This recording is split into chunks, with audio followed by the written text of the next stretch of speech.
Coming up, we might see our first snowflakes of the season tomorrow. Dedicated to Eastern and Southern Kentucky, this is WYMT Mountain News at 11. Good evening, I'm Steve Hensley. The first measurable snowfall of the season is possible in some places tomorrow night.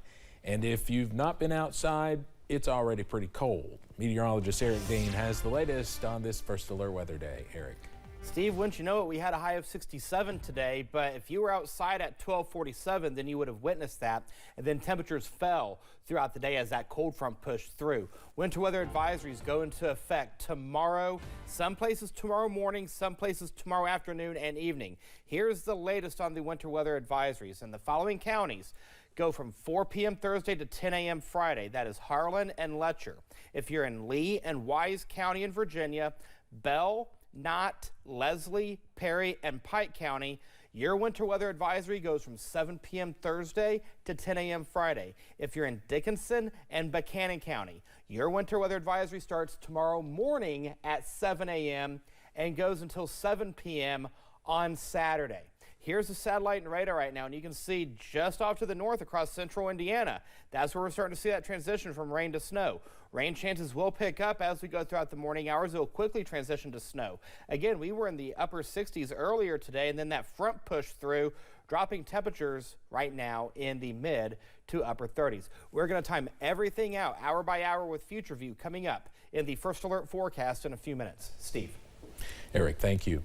President-elect Donald Trump's Attorney General nominee, former Congressman Matt Gaetz, returned to Capitol Hill for meetings with senators who could hold the key to whether he is confirmed. CBS's Torian Small has the latest from Washington. In a highly awaited vote, the bipartisan House Ethics Committee deadlocked on whether to release its report on the investigation into Matt Gaetz. There was no consensus on this issue.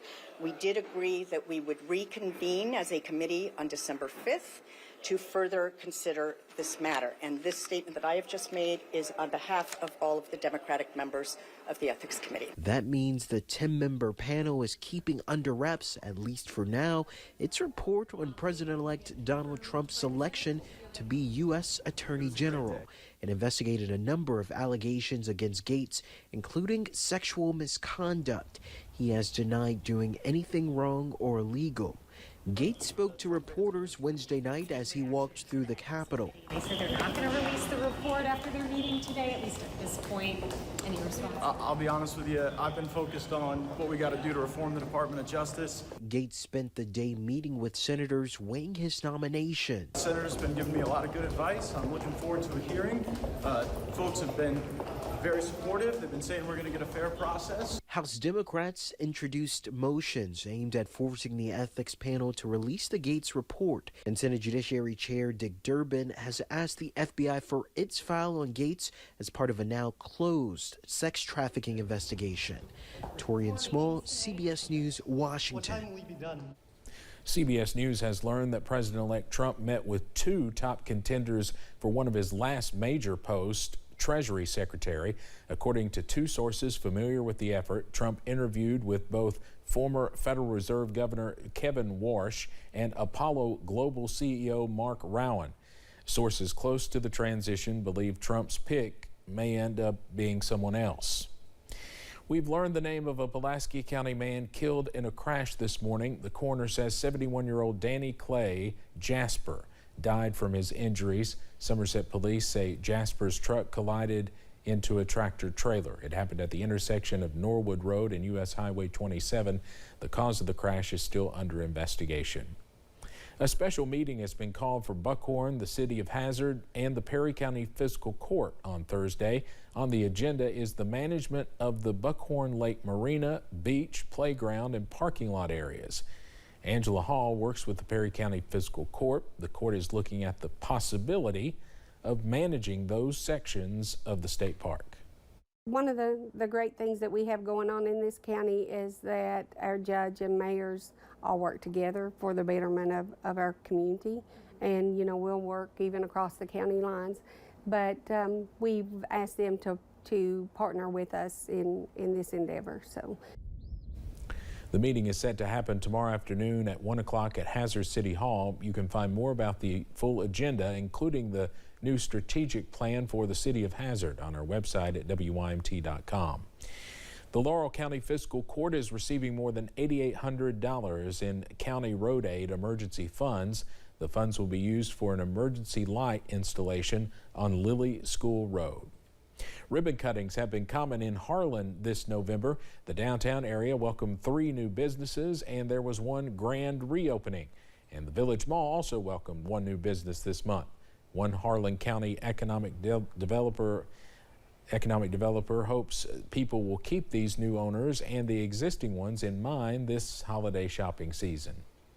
Most of the things that you want to get as gifts, you can find them here locally, and I think it's super important that we support our local mom and pop shops first of all, and then you can always shop larger if you need to. But our local economy, our local shops here are what really thrives and helps our economy grow. Scott says it's encouraging to see how much confidence business owners have in both the county and city to bring their venture to Harlan County. New data from Kentucky Youth Advocates highlights concerning trends in the well-being of Kentucky children. The latest Kids Count report shows nearly 1 in 4 children have experienced at least 2 adverse childhood experiences, which is higher than the national average. That's a traumatic event before the age of 18. Food insecurity is also rising, with nearly 21% of children, around 208,000, lacking a stable source of food. If today is a typical day in Kentucky, 1 out of 5 kids woke up living in deep poverty. And tonight, if today is a typical day in Kentucky, 1 in 5 kids are going to go to bed hungry. The report also shows a decline in kindergarten readiness, with only 48% of children prepared to start kindergarten compared to previous years. Governor Andy Beshear presented Wolfe County School District administrators with a certificate of achievement. The school district was nationally recognized in a study for their academic success, bouncing back from the COVID-19 pandemic. Superintendent Kenny Bell says their success is a team effort. Our motto is to care, to teach, to learn, and I think you have to care about the kids first, and that goes from our bus drivers to our janitors to our teachers to our aides, and it's caring about the kids and building those relationships. Bell says parents have played a vital role in the school district's success. He also attributed adaptations made prior to the pandemic. 3 schools in Pike County gathered together today with one mission: spreading awareness and bringing in donations. Homelessness and Hunger Awareness Week brought students from Pike County Central, North Point Academy, and Mullen School to downtown Pikeville today, collecting donations for the WestCare Perry Klein Emergency Shelter. The students hosted an awareness walk down Bypass Road, holding signs and sharing encouragement along the way. Organizers say it's all about showing the unhoused population they are not alone, especially with the holidays and cold weather ahead. It takes all of us to fix that problem, and so we show the kids today that this is one thing, this is one little thing that you can do. Students say taking the donations to the shelter was the highlight of their day, and they hope it brought a little joy to the families and individuals who will benefit. There was a swift verdict and maximum sentence handed down today in the murder of Laken Riley. A Georgia judge found 26-year-old Venezuelan migrant Jose Ibara guilty on all counts and sentenced him to life in prison without the possibility of parole. Ibara entered the country illegally, and the murder fueled the heated debate over the southern border during the race for president. CBS's Manuel Bajorquez reports. Count 1, malice murder. I find the defendant guilty. Sobbing could be heard in the courtroom as the judge found Jose Ibara guilty on all 10 counts. Count 3, felony murder. I find the defendant guilty. After the verdict, Laken Riley's family and friends addressed the court. Her mother, Allison Phillips, spoke first. On that horrific day, my precious daughter was attacked, beaten, and shown no mercy. She fought for her life and dignity and to save herself from being brutally raped. This sick twisted, and evil coward showed no regard for Laken or human life. We are asking that same be done to him. He took my best friend. Riley's younger sister Lauren says Laken was her biggest protector and best friend. I am completely disgusted having to even look and be in the same room as him. That predator is inhumane and is the epitome of evil. Her roommate, Connolly Huff, wore one of Riley's shirts to court today and said they often ran together. I live with excruciating guilt every day that I was not accompanying Laken on this run, and that it was her and not me. The prosecutor then played the police body cam video of the moment her family was told she was dead. She let Riley have the last word in her closing argument, saying the fight she put up left DNA evidence implicating Ibara. She scratched him. She marked him. She marked him for everyone to see. She marked him for you to see.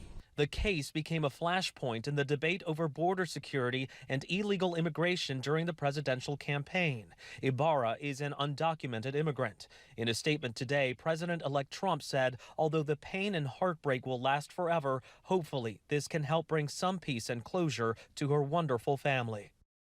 Because the defense decided to forgo a trial by jury, the judge was the sole decider in this case, and he did it quickly, coming back with that guilty verdict less than 30 minutes after closing arguments. Manuel Bojorquez, CBS News, Athens, Georgia.